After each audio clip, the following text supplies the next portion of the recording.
Brazilian authorities have promised to restore order after thousands of supporters of Brazil's ex-president Jair Bolsonaro stormed the country's Congress, Supreme Court, and presidential palace on Sunday. Brazilian Justice Ministry officials say more than 1,200 people have been detained. Christian Benavides reports from Kissimmee, Florida, where Bolsonaro is said to have been taken to the hospital with stomach pain. Brazilian police on horseback surrounded a camp in the nation's capital Monday, set up by hardline supporters of former President Jair Bolsonaro, as the military began dismantling the protesters' tents.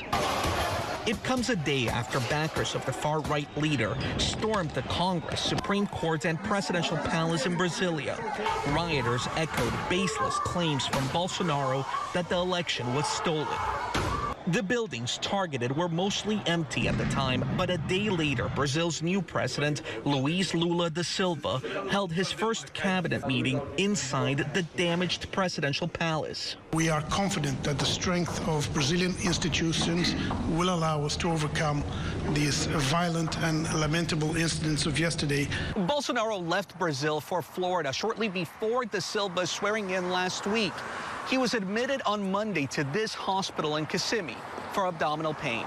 Members of Bolsonaro's team met with advisors to former President Donald Trump in recent months, and Sunday's riots echoed what happened in the U.S. Capitol 2 years ago. Political analysts say there are questions about the slow response of Brazil's police and military. A lot suggests that given the pro-Bolsonaro sentiment and anti-democratic sentiment in the armed forces and the police, that the security apparatus may have actually helped the protesters to attack the building yesterday in the Capitol. Some U.S. Democratic lawmakers are calling for Bolsonaro to be sent back to Brazil. The White House says it has not received any official requests from the Brazilian government. Christian Benavides, CBS News, Kissimmee, Florida.